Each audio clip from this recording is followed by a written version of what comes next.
നമ്മുടെ കൂടെ ഇപ്പോൾ എസ്എഫ്ഐയുടെ നയം വ്യക്തമാക്കാനായി നമ്മുടെ കൂടെ ഇപ്പോൾ ആർഷമുണ്ട്. ആർഷമിനോട് നമുക്ക് ചോദിക്കാം ഇനി എന്താണ് സമര പരിപാടി എന്നുള്ളത്. ഇല്ല, ഈ ദിവസങ്ങളിലൊക്കെ തന്നെ ഞങ്ങൾ ഈ സമരം തുടർന്നുകൊണ്ടേയിരിക്കും. ഇന്നത്തെ സമരത്തിന്റെ തുടർച്ച തിരുവനന്തപുരം വിമാനത്താവളം മുതൽ രാജ്ഭവൻ വരെ ഉണ്ടാകും. സമീപ ദിവസങ്ങൾ വരുന്ന ദിവസങ്ങളിൽ ഞങ്ങൾ ശക്തമായ പ്രതിഷേധം ഉയർത്തിക്കൊണ്ടുവരും. ശക്തമായ സമരങ്ങളുമായിട്ട് SFI കേരളത്തിലെ മുഴുവൻ വിദ്യാർത്ഥികളെയും അണിനിരത്തിക്കൊണ്ട് മുന്നോട്ട് പോകും. നിലവിലെടുത്തിട്ടുള്ള ഈ തീരുമാനം ഇത് കേവലം കാലിക്കറ്റ് സർവകലാശാലയ്ക്കകത്ത് ഒതുങ്ങി നിൽക്കുന്ന ഒരു സമരമല്ല. ആ നിലയിൽ ചിത്രീകരിക്കുന്നതിന് വേണ്ടി അല്ലെങ്കിൽ ഇന്നത്തോടെ ഈ സമരം അവസാനിച്ചു എന്ന് ചിത്രീകരിക്കുന്നതിന് വേണ്ടി വലിയ ശ്രമങ്ങൾ ഉണ്ടായിക്കൊണ്ടിരിക്കുന്നുണ്ട്. ആ നിലയിലല്ല, വരും ദിവസങ്ങളിൽ കേരളം കാണാനിരിക്കുന്നത് അതിശക്തമായ പ്രക്ഷോഭങ്ങളായിരിക്കും.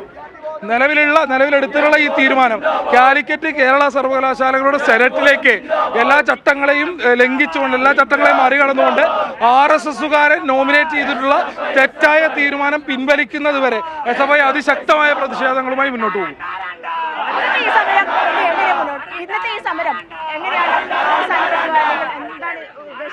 അല്ല, ഞങ്ങളിപ്പോൾ ഈ പ്രതിഷേധ പരിപാടി തൊട്ടടുത്ത ജംഗ്ഷനിൽ ഇപ്പോൾ ഈ പ്രതിഷേധ പ്രകടനം അവസാനിപ്പിക്കാൻ വേണ്ടിയാണ് തീരുമാനിച്ചിട്ടുള്ളത്. എന്നാൽ ഇന്നത്തെ സമരം, ഞാൻ പറഞ്ഞല്ലോ, ഇന്നത്തെ സമരം അവസാനിക്കുക കേരളത്തിലെ സർവകലാശാലകളുടെ ചാൻസലർ രാജ്ഭവന്റെ ഗേറ്റിനകത്ത് പ്രവേശിക്കുന്നത് വരെ ഇന്നത്തെ സമരം തുടർന്നുകൊണ്ടിരിക്കും.